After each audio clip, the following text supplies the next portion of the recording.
Hello guys, ഞങ്ങൾ ഇന്നിവിടെ ഒരു സ്ഥലം വരെ വന്നേക്കാണ്.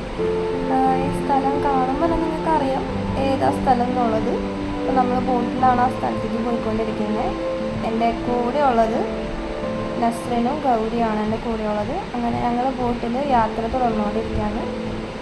അങ്ങനെ ഞങ്ങൾ കണ്ടൽക്കാടുകൾ കൊണ്ട് നിറഞ്ഞൊരു കവാടത്തിൻ്റെ ഉള്ളിൽ കൂടെയാണ് ഇപ്പം ഞങ്ങൾ കയറാൻ പോകുന്നത്. അത് നേച്ചറായിട്ട് ബിൽഡ് ചെയ്തൊരു സംഭവമാണ്.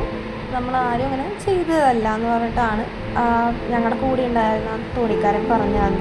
അങ്ങനെ ഞങ്ങൾ അതിൻ്റെ ഉള്ളിൽ കൂടെ പോയിട്ടൊരു സെൻറ്റ് മേരീസ് ഐലൻഡിലോട്ടാണ് ഞങ്ങളവിടെ എത്തിച്ചേർന്നത്. ആ ഐലൻഡിൽ ഞങ്ങൾക്ക് കുറച്ച് നേരം ഇങ്ങനെ വർത്താനം പറഞ്ഞിരിക്കാനും ഫോട്ടോസൊക്കെ എടുക്കാനും ആൾ സമയം തന്നായിരുന്നു. ഞങ്ങൾക്കധികം പറ്റാത്ത കാരണം ഞങ്ങളുടെ കാലൊക്കെ നല്ല ചൊറിച്ചിലുണ്ടായിരുന്നു. ചുരുങ്ങിയ സമയം കൊണ്ട് നമ്മൾ കുറച്ച് ഫോട്ടോസൊക്കെ എടുത്തു. നമുക്ക് ആ ഭാഗത്ത് നിൽക്കാനേ പറ്റുന്നുണ്ടായിരുന്നില്ല. ഈ കുറച്ച് ഒച്ചകളൊക്കെ കാരണം ഭയങ്കര ബുദ്ധിമുട്ടായിരുന്നു. അവറ്റും കിടന്ന് അനങ്ങിക്കൊണ്ടിരിക്കുകയായിരുന്നു. അങ്ങനെ നമ്മൾ ഫോട്ടോസൊക്കെ എടുത്ത് നമ്മൾ റിട്ടേൺ ഫുഡ് കഴിക്കാനായിട്ട് അവിടെ വന്നു.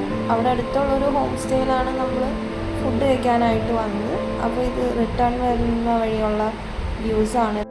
ഇതായിരുന്നു ഞങ്ങൾക്ക് അവിടെ കിട്ടിയിരുന്ന ഫുഡ്. കപ്പയും മീൻകറിയും ചില്ലി ഫിഷും ഞണ്ടൊക്കെ ആയിരുന്നു വിഭവങ്ങൾ ഉണ്ടായിരുന്നത്. എനിക്ക് ഏറ്റവും വെറൈറ്റി ആയിട്ട് തോന്നിയത് ചില്ലി ഫിഷാണ്.